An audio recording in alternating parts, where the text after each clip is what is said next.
미라클 모닝 애청자 여러분 안녕하십니까. 지난 월요일날 우리 서울 수도권에 있는 목회자 친교회가 있었는데 우리 목사님들이 함께 모여서 야외 운동회를 가졌습니다.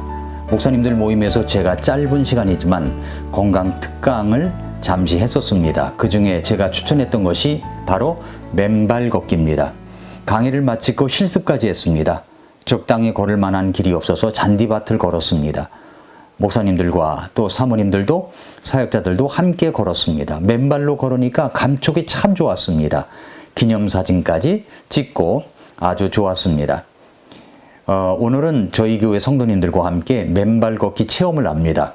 신청하신 분이 한 30여 명 정도가 될 것 같은데 나중에 후기를 올려드리도록 하겠습니다. 시간 관리를 위하여 제가 말씀 보고 기도 시간을 가진 다음에 아침 일찍, 이제 요즘에 맨발 걷기는 제가 아침 일찍 6시 조금 넘어서 남양주 금대산 맨발 걷기를 합니다. 요즘은 아침 일찍 오셔서 맨발 걷기를 하시는 분들이 종종 있습니다. 잘생긴 등산화를 신고 걸으시는 분들을 보면은 그 신을 벗고 걸어보라고 권하고 싶은 마음이 듭니다. 맨발로 걸어보십시오. 생각지도 못한 놀라운 일이 일어납니다. 아시죠? 10여 년 전 저는 일찍 암에 걸렸었습니다. 제가 암 수술을 하고 퇴원하는 날 아산병원 영양학 선생님이 앞으로 퇴원하면 식사를 이렇게 해야 된다는 이제 식사 상담, 식이요법 상담을 해 주었었습니다. 암 환자 식단이라는 거 아시죠? 암 환자 식단. 그래서 그 암 환자 식단대로 하려고 무척 노력을 했었습니다. 제 아내가 옆에서 수고를 다 했지만 말입니다. 의사 선생님은 영양학 식단을 가지고 이렇게 저렇게 식사하라고 권합니다. 그런데 서점에 나와 있는 암 식이요법 책들이 많이 있습니다. 영양을 골고루 주어야 한다고 영양학, 그러니까 식이요법을 권합니다. 그러나 여러분, 이 책, 현직 암 전문의가 목숨 걸고 알려주는 의사의 거짓말 42가지라는 책 53페이지에 보면 서점에 가면 이것을 설명해 주는 책들이 참 많이 있는데 이 모든 저자들은 영양가가 낮은 저영양 식사를 권하고 있다는 겁니다. 왜냐하면 그분들의 주장은 영양가가 높은 식사를 하면 암에도 영양이 공급되어서 암이 더 빨리 진행된다는 겁니다. 그래서 영양분을 섭취하지 말라는 말입니까? 이거 거짓말입니다. 거짓말. 환자는 암 때문이 아니라 영양 부족으로 점점 더 쇠약해져 가는 겁니다. 암을 극복하려면 면역력이 가장 중요한 것인데 일단 어떤 암이든지 암에 걸리면 면역력은 바닥에 떨어진 것입니다. 그 면역력을 올리기 위해서는 영양이 제대로 공급되어야 합니다. 죽은 의사는 거짓말하지 않는다라는 책에서 웰릭 박사님은 모든 병의 원인은 영양 부족에서 온다고 했습니다. 웰릭 박사는 노벨상 후보까지 이름을 올렸던 아주 유명한 분이십니다. 우리 몸에 미네랄이 부족하고 셀레늄이 부족해서 또 동분이 부족해서 일어나는 현상이 바로 병입니다. 병. 영양이 제대로 공급되어야 하는데 병원에서는 식이요법만 강조하지, 그것도 저영양 식단으로 말입니다. 그러나 영양제를 먹어야 한다고 말해주질 않습니다. 의사 선생님도 영양학 교수님도 앞으로 영양제를 잘 챙겨 먹어야 한다는 이야기를 한 적이 없습니다. 비타민C 메가도수를 해야 합니다. 비타민C에는 이렇게 면역의 비밀이 있습니다. 또 비타민C에는 항노화의 비밀이 있습니다. 비타민C에는 항암의 비밀이 있습니다. 이런 이야기를 안 해준다는 겁니다. 앞으로 영양제를 잘 챙겨 먹어야 된다는 이야기를 하지 않습니다. 수많은 암 환자들이 병원에서 수술을 받고 방사선 치료를 하고 항암제 투여를 합니다. 일단 암에 걸리면 이제 죽었구나 라고 생각합니다. 실제로 죽음을 생각하는 분들이 그렇게 많다는 겁니다. 살고 싶은 마음이 간절합니다. 그러나 해도 안 된다고 생각하니까 죽음을 생각하기도 합니다. 일본의 경우 암 환자 자살률은 20배가 넘는다고 합니다. 이 책, 의사의 거짓말 42가지라는 이 책에서 저자는 그 책임은 의사에게 있다고 주장합니다. 의사의 그 냉정한 태도 때문에 자살을 시도하는 환자도 있다는 겁니다.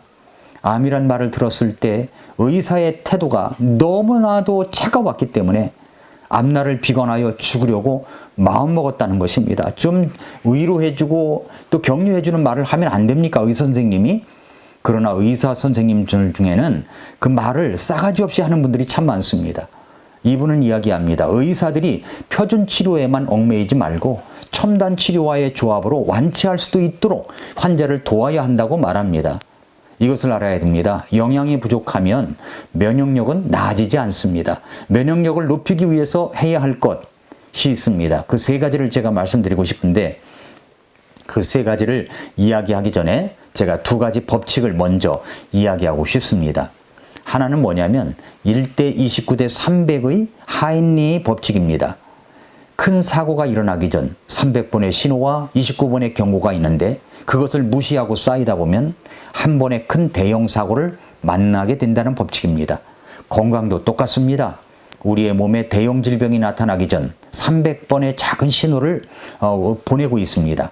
이 29번의 경고도 있었을 것입니다. 그것을 무시하고 쌓이다 보면 대형 사고, 대형 질병이 터지는 겁니다. 또 하나는 뭐냐면 1대 10대 100의 법칙입니다. 페덱스와 조셉 주란의 법칙이라고 합니다. 하인리 법칙이 재발생 건수에 대한 법칙이라면 이것은 재해 비용에 대한 법칙입니다.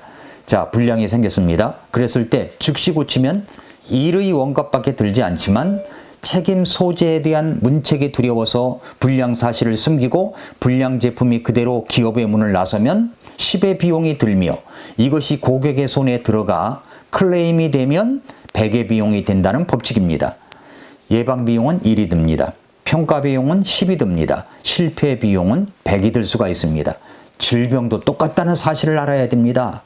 마크 트웨이는 말하기를 우리는 그 일이 일어날 것이라는 사실을 모르기 때문이 아니라 그런 일이 일어나지 않을 것이라는 이 막연한 믿음 때문에 위험에 처하게 된다고 했습니다.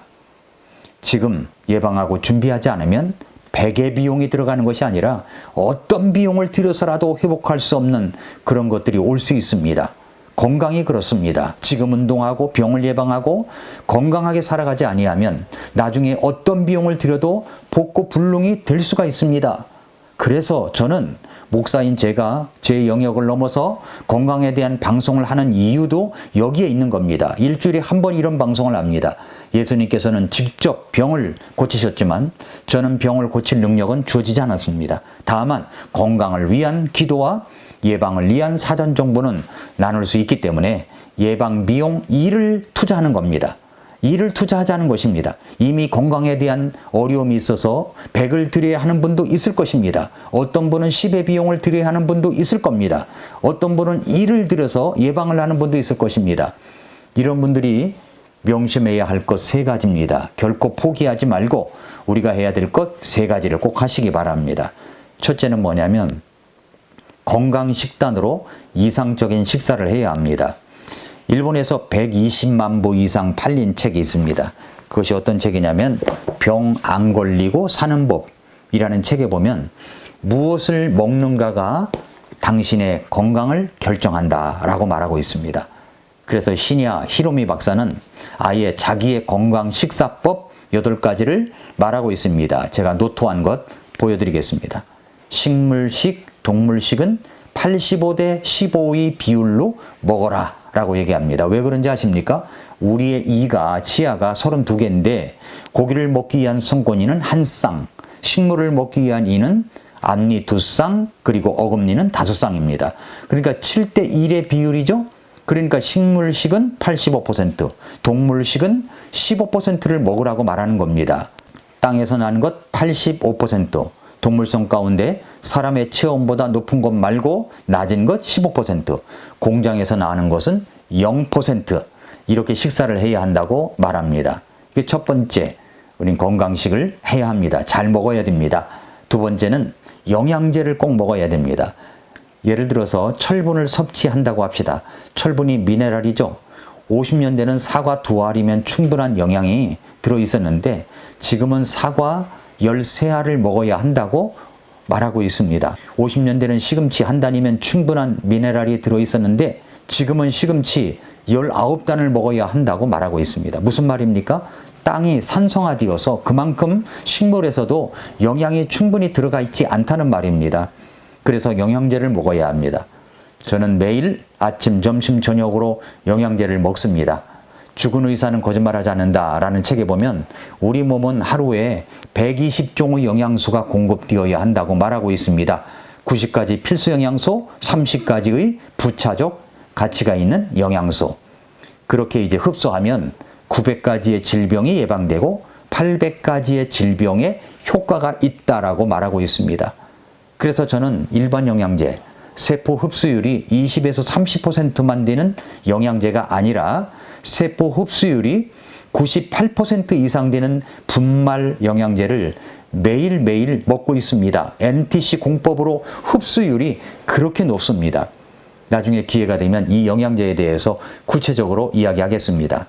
자, 마지막 세 번째는 운동을 해야 됩니다. 그 운동이 뭡니까? 특별히 맨발 걷기를 해야 합니다. 많은 분들이 맨발 걷기를 통해서 단지 걸었을 뿐인데 성인병은 물론이고 수술로도 치유되기 어려운 각종 병이 다 나았다고 후기를 말합니다. 맨발로 실제로 여러분 걸어보시기 바랍니다. 우리 몸의 질병의 원인이 활성산소가 쌓여서 일어나는 질병이 많은데 실제로 맨발로 땅을 밟고 걸으면 두 가지 효과가 있다는 것을 여러분 알 것입니다. 하나는 지압 효과입니다. 내 몸무게와 땅 사이에 발바닥이 있죠. 이 발바닥이 땅에 닿아 몸무게만큼의 무게로 마사지를 해주는 겁니다. 지압을 해주는 거죠. 자갈, 나무뿌리, 나뭇가지, 요즘에는 아카시아 꽃이 떨어진 그 모든 것들을 맨발바닥을 자극해가지고 지압점이 지압되고 그 결과로 혈액이 해당 장기에 왕성하게 공급되고 그리고 혈액순환을 원활하게 해줍니다. 그렇게 하여 자연스럽게 몸의 면역체계가 강화되어 웬만한 질병으로부터 벗어나고 막아내고 치유가 일어나는 것입니다. 또 하나는 접지 효과입니다. 절연체인 등산화나 운동화를 신고 몸의 전압을 재면 3에서 6볼트가 나옵니다. 그 이유는 몸속의 활성산소들이 정기적으로는 양전하를 띠고 있어서 몸속을 돌아다니면서 전압을 올리는 겁니다. 활성산소가 쌓이면 병이 되죠. 그러나 우리가 맨발로 땅을 밟으면 그 땅이 거대한 배터리로서 전하를 띤 자유전자로 충만하기 때문에 맨발로 땅을 밟으면 우리 몸의 전압이 0볼트로 떨어집니다. 그래서 우리 몸의 질병의 원인인 활성산소가 땅으로 배출되는 겁니다. 이게 접지 효과죠. 성인병의 원인, 만병의 원인인 활성산소를 다 배출해야 건강해질 수 있는데 맨발로 땅을 밟으면 현대 문명병이 예방되고 치유되는 역사가 일어나는 것입니다. 여러분, 이 땅은 하나님께서 만드셨습니다. 우리 몸은 흙으로 지어졌죠. 그래서 우리가 죽으면 흙에서 왔기 때문에 흙으로 돌아갑니다. 우리 몸이 땅과 접촉하여 접지를 하면 활성산소가 빠져나갑니다. 하나님이 주신 자연으로 치유 역사가 일어나는 것입니다. 이 영상을 보시는 분들의 체험 사례를 아래 댓글로 남겨주신다면 다른 분들에게도 도움이 될 것 같고요. 댓글이 많아지면 그것을 모아가지고 영상으로 올려보도록 하겠습니다. 여기 사진이 있는데 제가 2021년도, 지금부터 2년 전이죠. 남양주 금대산에서 맨발 걷기를 한 사진들입니다. 매일매일 이렇게 걸었습니다. 오늘도 걸었습니다. 맨발 걷기를 통하여 애청자 여러분들의 건강이 요한 3서 2절의 하나님의 말씀처럼 여러분의 혼이 잘됨 같이 하시는 일이 잘 되고 건강하시기를 예수님의 이름으로 축복합니다. 오늘도 미라클 모닝입니다.